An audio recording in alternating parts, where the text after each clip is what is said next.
Africa के खिलाफ पहले टेस्ट मुकाबले के तीसरे दिन ही टीम इंडिया को मिली शर्मनाक हार। नमस्कार दोस्तों, स्वागत है आपका एक बार फिर हमारे चैनल में।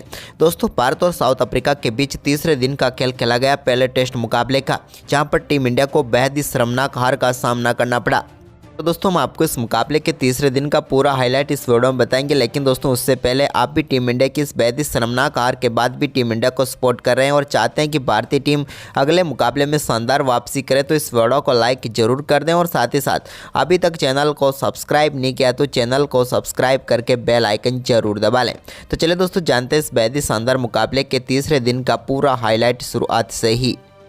तो दोस्तों, आज तीसरे दिन का खेल शुरू हुआ तो एक बार फिर साउथ अफ्रीका की टीम की तरफ से शुरुआत करने उतरे मार्को यंसन, तो उनके साथ थे शतकवीर डीन एल्गर।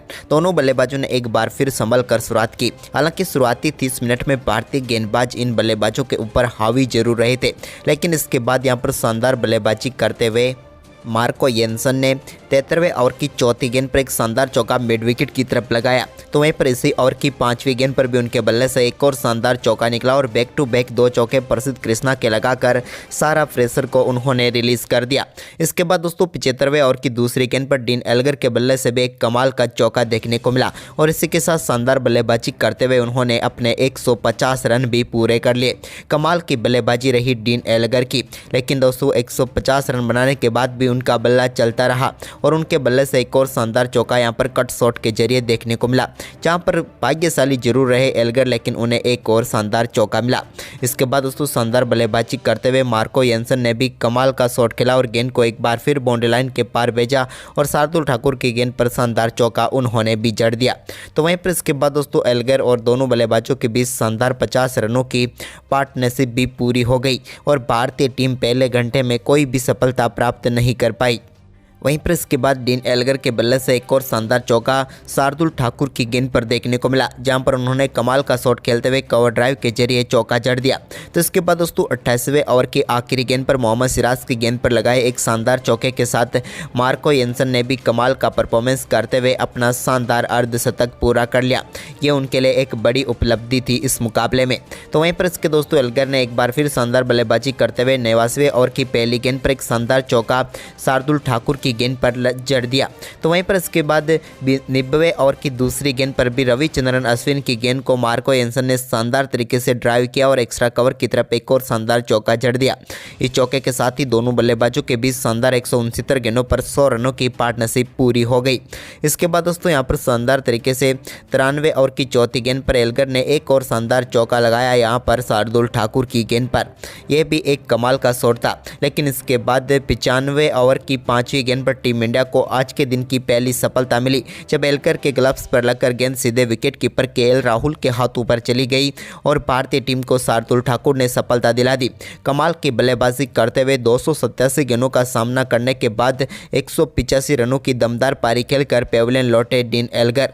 कमाल की बल्लेबाजी रही इनकी, लेकिन इनके आउट होने के बाद नए बल्लेबाज क्रीज पर उतरे कोएटजे ने तो आते ही कमाल की बल्लेबाजी करते हुए रविचंद्रन अश्विन की गेंद पर एक शानदार चौके के साथ अपनी पारी का शानदार आगाज किया। तो इसके बाद दोस्तों यहां पर 97वें ओवर डालवे वाले शार्दुल ठाकुर की गेंद पर भी ग्रेलेट कोएटजे ने एक कमाल का चौका नटराजन शॉट खेलते हुए खेला और गेंद को 4 रनों के लिए बाउंड्री लाइन के पार भेज दिया। तो इसके बाद इसी ओवर की 5वीं गेंद पर मार्को यंसन के बल्ले से भी डीप बैकवर्ड्स करले की तरफ एक और कमाल का छक्का देखने को मिला, जहां पर गेंद को उन्होंने सीधे स्टैंड में डिपॉजिट कर दिया। तो इसके बाद टीम इंडिया की तरफ से प्रसिद्ध कृष्णा ओवर डालने आए 98वां, तो उनकी दूसरी गेंद पर शानदार परफॉर्मेंस करते हुए कोएटजे ने एक कमाल का छक्का जड़ दिया और गेंद को उन्होंने शानदार तरीके से लॉन्ग ऑन के ऊपर से बाउंड्री लाइन के पार भेज दिया। लेकिन इसके बाद 100वें ओवर की पहली गेंद पर रविचंद्रन अश्विन ने ग्रेलेट कोएटजे को यहां पर सिराज के हाथों कैच करवा कर पेविलियन भेजा और भारतीय टीम को एक और सफलता दिला दी। ग्रेलेट कोएटजे की हम बात करें तो 18 गेंदों पर 19 रन बनाकर वो पेविलियन लौटे। लेकिन इसके बाद दोस्तों आज के दिन के पहले सत्र का खेल समाप्त हुआ, तो इस पहले सत्र में साउथ अफ्रीका ने शानदार परफॉर्मेंस किया और उन्होंने इस पूरे सत्र में 34 ओवर में 136 रन बनाए और 2 विकेट गंवाए। यह सत्र भी पूरी तरीके से साउथ अफ्रीका के नाम रहा, लेकिन फिलहाल मार्को यंसन बेहतर, तो वहीं पर कंगिसो रबाडा 1 रन बनाकर क्रीज पर मौजूद हैं। तो वहीं पर इसके बाद दोस्तों आज के दूसरे सत्र में वहीं पर दोस्तों दूसरे सत्र में जब एक बार फिर दोनों टीमें उतरी तो यहां पर 101वें ओवर की 5वीं गेंद पर जसप्रीत बुमराह ने बोल्ड करके पेविलियन भेजा कांगिसो रबाडा को और भारतीय टीम को 8वीं सफलता दिला दी जसप्रीत बुमराह ने। हम बात करें कांगिसो रबाडा की तो उन्होंने 9 गेंदों का सामना किया और सिर्फ 1 रन बनाकर पेविलियन लौटे। तो वहीं पर इसके बाद दोस्तों मार्को एंसन ने एक और कमाल का शॉट जसप्रीत बुमराह की गेंद पर खेला सामने की तरफ, जब उन्होंने शानदार चौका जड़ा और इस चौके के साथ ही वो अपने स्कोर को 80 रनों के पार लेकर गए। लेकिन इसके बाद दोस्तों 109वें ओवर की चौथी गेंद पर जसप्रीत बुमराह ने ही नांद्रे बर्गर को बोल्ड करके पेविलियन भेजा और साउथ अफ्रीका की टीम का 9वां विकेट चटका लिया। वहीं पर इसके बाद दोस्तों साउथ अफ्रीका के कप्तान तेम्बा बाउमा फिट नहीं थे तो वो बल्लेबाजी करने नहीं आए, तो यहां पर पूरी साउथ अफ्रीका की टीम 408 रनों पर ऑल आउट हो गई और 163 रनों की बढ़त लेने में कामयाब हुई साउथ अफ्रीका की टीम। वहीं पर दूसरी पारी में भारतीय टीम की तरफ से पारी की शुरुआत करने उतरे रोहित शर्मा और यशस्वी जायसवाल। इस बार तो उम्मीद थी कि ये दोनों टीम को शानदार शुरुआत दिलाएंगे, जिसका आगाज भी हुआ जब दूसरे ओवर की दूसरी गेंद पर नांद्रे बर्गर के एक बेहतरीन चौका कवर की तरफ लगाया यशस्वी जायसवाल ने। लेकिन दोस्तों इसके बाद जब उनसे एक और शानदार परफॉर्मेंस की उम्मीद थी कप्तान रोहित शर्मा से, लेकिन ऐसा नहीं हुआ और तीसरे ओवर की तीसरी गेंद पर कांगिसो रबाडा ने रोहित शर्मा को क्लीन बोल्ड करके पेविलियन भेजा और पहली सफलता दिला दी साउथ अफ्रीका की टीम को। रोहित शर्मा इस गेंद को बिल्कुल भी समझ नहीं पाए और कांगिसो रबाडा ने उनकी गिल्लियां उड़ा दी। उन्होंने 8 गेंदों का सामना किया और इस मुकाबले में वो अपना खाता भी नहीं खोल पाए। इसके बाद दोस्तों यहाँ पर कांगिसो रबाडा ने शानदार गेंदबाजी जारी रखी, लेकिन इसी बीच 5वें ओवर की तीसरी गेंद पर शुभमन गिल ने कांगिसो रबाडा की गेंद पर एक बेहतरीन चौका जड़ दिया और गेंद को बाउंड्री लाइन के पार भेजा मिड विकेट की तरफ। तो वहीं पर इसके बाद इसी ओवर की 5वीं गेंद पर एक और शानदार चौका मिड विकेट की तरफ ही देखने को मिला शुभमन गिल के बल्ले से। यह भी उनके बल्ले से निकला हुआ एक और कमाल का शॉट था। लेकिन इसके बाद दोस्तों 6वें ओवर में शानदार वापसी करवाई टीम की नांद्रे बर्गर ने और यहां पर यशस्वी जायसवाल को विकेट कीपर वेरेना के हाथों कैच कराकर पेविलियन भेज दिया और एक और सफलता यहां पर मिल गई यशस्वी जायसवाल के रूप में साउथ अफ्रीका की टीम को और नांद्रे बर्गर ने उन्हें पेविलियन भेज दिया। यशस्वी ने 18 गेंदों का सामना किया और 5 रन बनाकर पेविलियन लौटे। वहीं पर इसके बाद दोस्तों नए बल्लेबाज विराट कोहली क्रीज पर उतरे, लेकिन इसी बीच 7वें ओवर की पहली गेंद पर एक और शानदार चौका देखने को मिला शुभमन गिल के बल्ले से, जब उन्होंने स्ट्रेट ड्राइव के जरिए गेंद को 4 रनों के लिए बाउंड्री लाइन के पार भेजा। तो वहीं पर इसके बाद नांद्रे बर्गर के ओवर में भी उनके बल्ले से एक और शानदार चौका देखने को मिला। 10वें ओवर की चौथी गेंद पर एक और शानदार चौका शुभमन गिल ने जड़ दिया। तो इसके बाद विराट कोहली ने भी अपना खाता 12वें ओवर की पहली गेंद पर मिड ऑफ की तरफ एक शानदार चौका लगाकर अपनी पारी का शानदार आगाज कर दिया। तो वहीं पर इसके बाद विराट का शानदार परफॉर्मेंस आगे भी जारी रहा और मार्को एंसन के इसी ओवर की चौथी गेंद पर भी उनके बल्ले से एक और शानदार चौका देखने को मिला। इस बार कवर पॉइंट की तरफ विराट कोहली ने कमाल का शॉट खेला और गेंद को बाउंड्री लाइन के पार भेज दिया। तो इसके बाद 13वें ओवर की 5वीं गेंद पर ग्रेलेट कोएजे गेंदबाजी करने आए तो उनकी गेंद पर भी स्क्वायर लेग की तरफ शानदार चौका विराट के बल्ले से देखने को मिला। यह भी एक बेहतरीन शॉट था।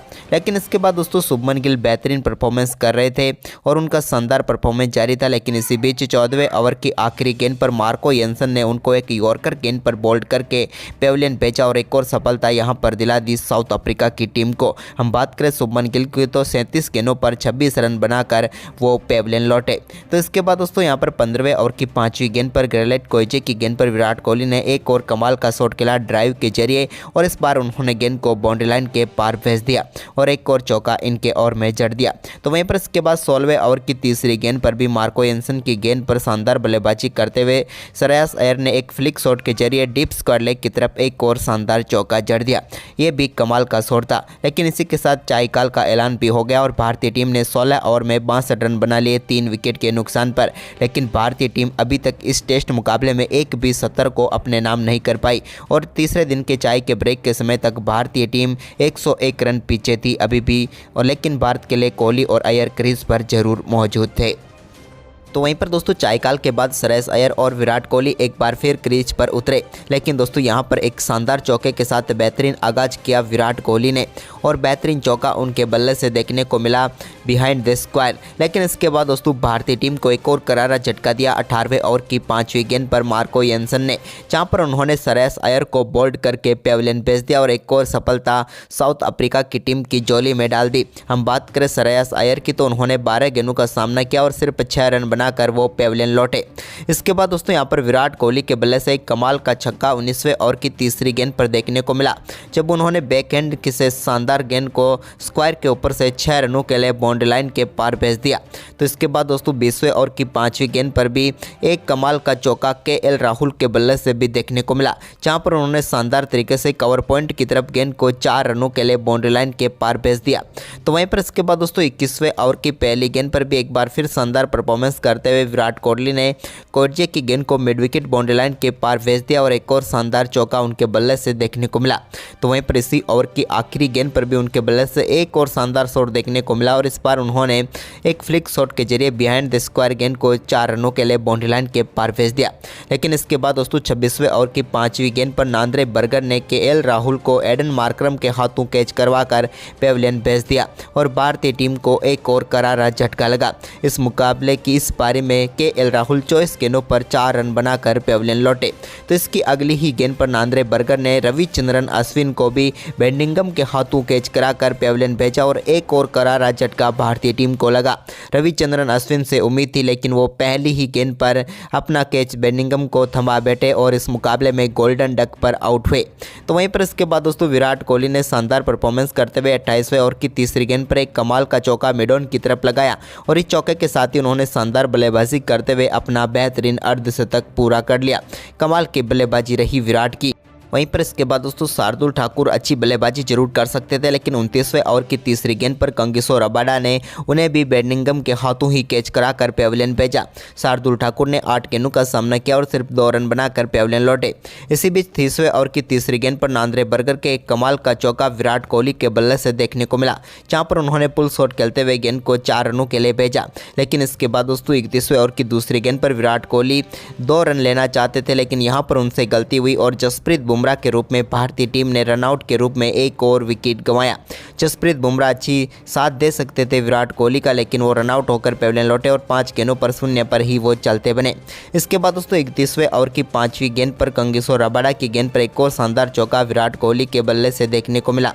तो इसके बाद मोहम्मद सिराज ने भी एक कमाल का चौका लगाया, लेकिन 32वें ओवर की 5वीं गेंद पर नांद्रे बर्गर ने भी मोहम्मद सिराज को भी चलता किया। वेराना ने कैच पकड़ा विकेट के पीछे और वो चलते बने। 5 गेंदों पर 4 रन बनाकर सिराज भी आउट हो गए। तो इसके बाद विराट कोहली के पास एकमात्र मौका था चौके छक्के लगाने का, तो उन्होंने 34वें ओवर की पहली व दूसरी गेंद पर 2 बेहतरीन चौके जड़े। लेकिन इसके बाद 35वें ओवर की पहली गेंद पर वो एक और बड़ा शॉट खेलना चाहते थे मार्को एंसन की गेंद पर, लेकिन कंगिसो रबाडा के कमाल के कैच ने उनकी पारी को समाप्त किया और भारतीय टीम मात्र 34.1 ओवर में ही 131 रनों पर ऑल आउट हो गई और इस मुकाबले में टीम इंडिया को एक पारी व 32 रनों से शर्मनाक हार का सामना करना पड़ा। तो दोस्तों आपके हिसाब से भारतीय टीम की हार का सबसे बड़ा कारण क्या रहा है, आप हमें कमेंट में जरूर बताएं और इस वीडियो को ज़्यादा से ज़्यादा शेयर जरूर करें। धन्यवाद।